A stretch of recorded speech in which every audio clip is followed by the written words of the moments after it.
Do you use something to coordinate that, something like a Hootsuite or something like that, or do you do them just individually? We never have.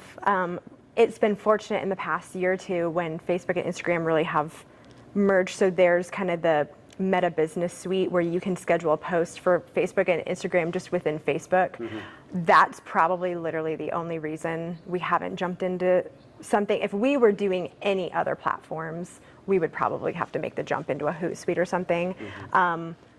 We're admittedly, even though we try to be progressive in marketing and relevant, admittedly, we're kind of totally writing this moment out a little bit because we're kind of in a sweet spot where it's like, we got it figured out for now. I don't know how long that will last before we do have to pivot, but right now we're not using a specific platform for that. We're just doing it ourselves. And I will say, in doing it ourselves, we are updating our website and everything ourselves. Yeah. So we did, in the website creation process, a recommendation and advice I really appreciated, and it works for us. Every industry is different because SEO is important. That's a real thing.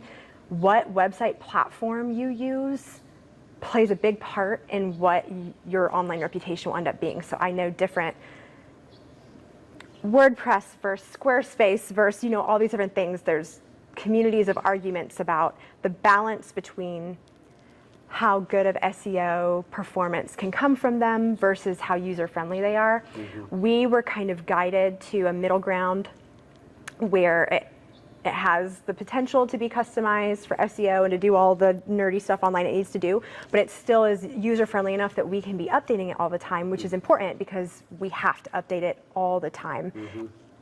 Almost daily sometimes. Well, because of what we put on there, what we're picking each week is on there. Yeah. And so it has to stay very up to date. So I think that is something really important at the very beginning when you're making those decisions, seeking advice, again, depending what industry type you are. If you're the type of industry that you kind of just got to set it and let it exist, then maybe working with a professional who builds it for you and you don't have to touch it is fine. But for us, being able to manage that and update it ourselves, we knew would be necessary for what we're doing. And so, she says we, but she edits the website. This is definitely her domain. So, yes. And which one do you use? We use Wix. Okay. And that has been a very happy medium for us. Mm-hmm. I know other businesses that it doesn't work for, mm-hmm. but that has worked well for us so far. Right. But there is an element of kind of just have to stay relevant, you have to be in it, And so as a business owner, that is your curse too, because you'll be on vacation and, here I am, I'm looking at what other people are saying about this other place that I'm jealous of and stalking, or whatever. And so I think, part of it, there's not necessarily a resource that I'm going to of reading what I need to be doing next, but I think I'm just watching. If ever our social media participation started tanking, or I realized this isn't getting traction anymore, people are not engaging with our posts, maybe we need to pivot. If you're not on it and seeing it and participating in it, you're not going to notice. So I've been a part of industries and businesses in the past where they would check it off their list. It would be I need to post this picture, 2 pictures a week, 3 pictures, they have this grid checklist, mm-hmm. and but they're posting it and walking away. It's just kind of I have to do this, and I think that's another thing, success, building trust with customers. If they ask you a question, you have to answer. And I will say the one thing, and this is probably bad advice, but this is me. I'm going to speak as a mom real fast. And I don't know if Facebook does this anymore, but the one thing, I drew a line in my life one time, because I do think there's something to be said about boundaries too, because social media, it's in your pocket. We'll be at dinner with our family and something pops up. And so there is kind of this quandary of how do you handle this? And Facebook used to give an award. They would badge you or rate you on how fast your response is. And I think what a lot of businesses would do is they got a bot that would automatically, so if you got if someone messaged you, they had pre-programmed responses that were bah, bah, bah, bah, we've had some experience with bots in the past. We've never used one for the farm.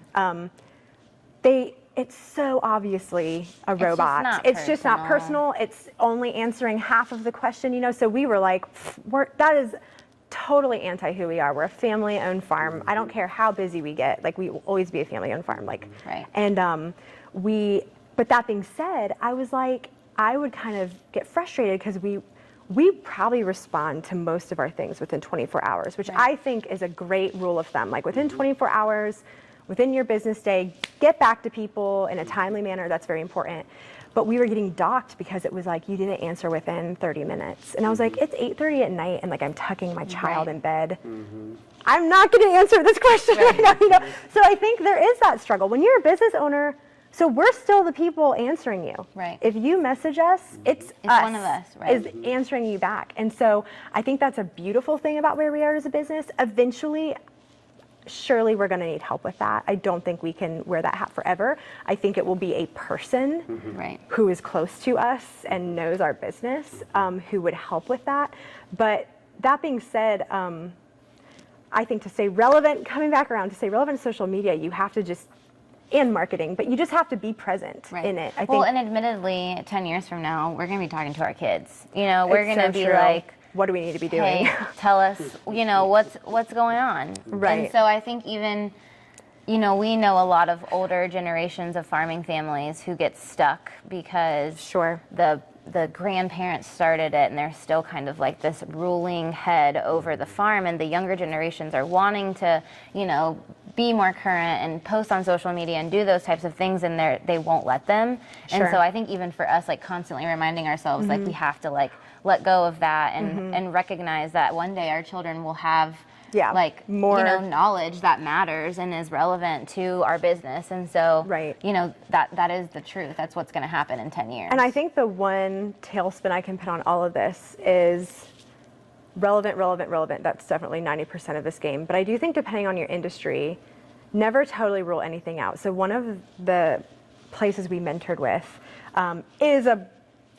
they're still primarily led by an older generation, and we're watching them almost straddle that gap right now of modernizing, but still being true to who they are. Right. And they do a printed newsletter, a physical printed newsletter. Which is very special. It is very special, and people pick it up and they get it. And so, I mean, I think there's always room for like a balance depending who you are and like. Well, and they also are word of mouth only, but they've been around for decades. And so it's just very different It's too. very different. Recognizing that, like, you can't just be exactly what someone else is, because you're not. Sure. But it is true, you know, like, there are those stay caveats true. where old school does work. Right. And, you know, don't just rule that all out, because I think that's a very sweet thing that they do that is very successful for them. Yeah. Probably doesn't make sense if you're a mechanic, you know, but I think in that industry, you know, they have kind of this family physical newsletter, and it's very successful. Yeah.